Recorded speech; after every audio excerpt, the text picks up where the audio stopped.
Or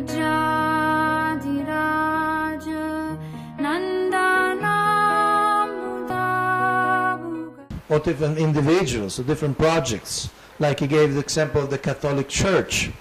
They have very diversified systems. You know what they call the religious orders? Have you heard about Benedictines, Franciscans? Those are all Catholics. You follow? They're all under the Pope. But they have what they call religious orders. Jesuits. You heard of Jesuits, no? Xavier now College, he was a founder. Huh? Those are out of the Catholics. I'm talking about Catholics. They have hundreds of different orders. And they are quite autonomous. The Franciscans answer to the Franciscans, so on. So he was saying, it's good because you have a parish church, huh? And maybe some people, okay, they go there. Maybe they have a monastery of friars, of monks, and some people more attracted to that type of thing. They have another thing, maybe in university, school, this, that, they have nuns. So in the territory they are present. They are Catholics, but they are present in different, they have different proposals, different offers to the people. But then as they go up, they come to a point of unity. And at the end, everyone is answerable to Rome, to the Pope, to the Vatican.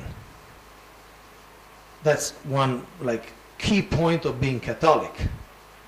So there are 1 billion of them, Catholics. But again, so his opinion is that it's good that there are divisions so that people connect with whoever they want to connect, contribute to whoever they want to contribute, participate in whatever they want to participate, but it's the same moment. And as you go higher, you have a commonality and unity. And ISKCON is structured like that. In one city you may have different temples, but you may have, say, one GBC, local, or even 2 GBCs, but then even these 2 GBCs answer and report to one full governing body commission. So being in ISKCON, one of the basic characteristics is that you accept the authority of the governing body commission. That's one aspect. But having differentiation is good because different people relate to different things and they are within the same unit. Okay, one question.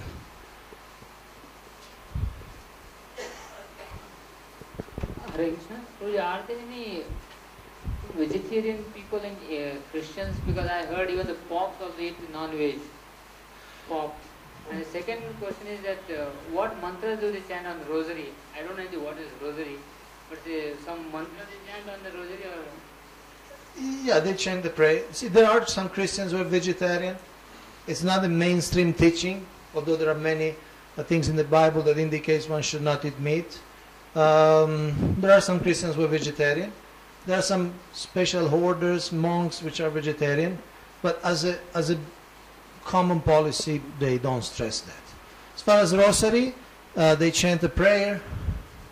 They chant, generally they pray like a Hail Mary. Hail Mary. And it's not a mantra in the sense, it's a prayer. So the Italians, they pray in Italian, the English, they pray in English. It's a prayer.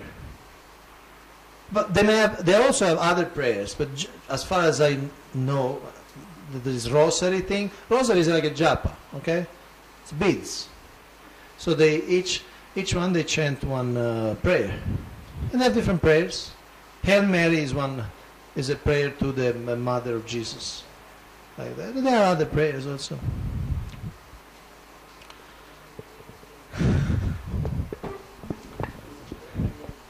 Why this doesn't?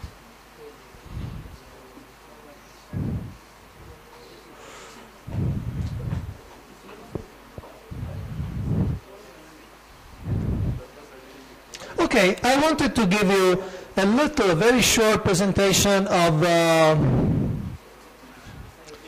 what we do in the Congregational Development Ministry, because for some of you this may be the first practical interaction, or at least the first face-to-face interaction with the ministry. For some of you, of course, they've taken other courses or they have interacted in other ways. So I just wanted, first of all, to show what's our mission statement, what we do, okay? So you're clear, and also so you can start thinking in what way we can serve you. This is one way we offer seminars. There may be other ways, there may be other seminars. There are other seminars we have developed. Where is that? Okay. So this is a little presentation from our annual meeting we had in March. We were having a review of the previous year meeting, so we were giving a report. We finalized the vision for last year, so we were reporting to the group.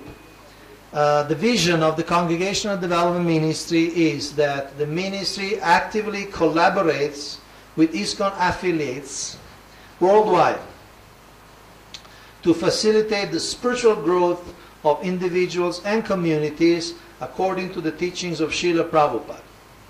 So this is our vision, how we want to act. With some, we are already in touch. There is already this relation established. But, of course, we would like to be with the whole world of ISKCON. And then we had last year, before 2009, we had finalized the mission statement. This is what we do. We offer consultancy, education, and networking to assist the International Society for Krishna Consciousness to develop and expand its communities according to the following principles.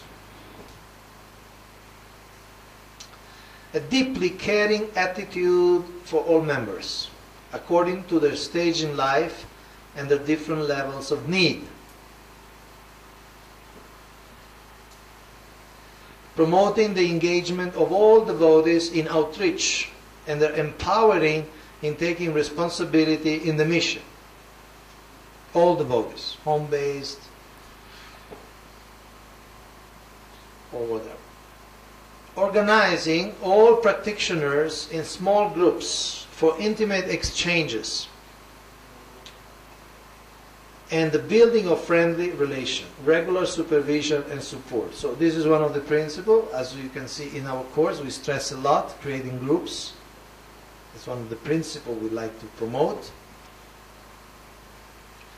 Temples as tirthas for inspiration and exemplary behavior, enthusing large gatherings and festivals. So in other words, it is congregational development, but naturally, in many, if not most cases, the congregation will be around the temple. We are not preaching the congregation should be separated from the temple. Okay? That was what we discussed. That possibility is a philosophical analysis of what constitutes legitimacy of taking initiative. You follow?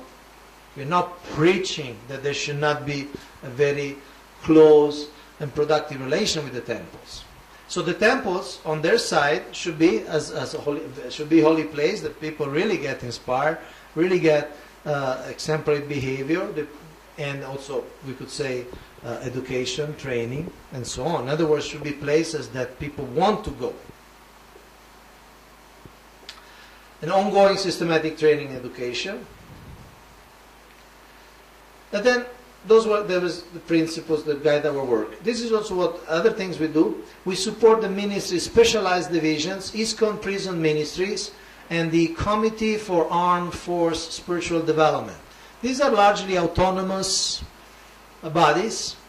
ISKCON Prison Ministries, maybe you have heard about them. Chandramuli Maharaj What?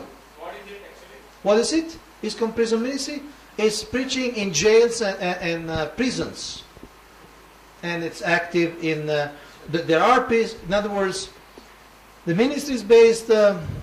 I would say it's based in America, but Chandramuli Maharaj travels a lot. And there is prison preaching also in India, in America, and different places. In India, it's quite big. We just were in Siliguri, and the the district magistrate, the district authority authorized the temple to preach in 8 different jails. That was very good news. In fact, last Sunday we were in a jail to do a program.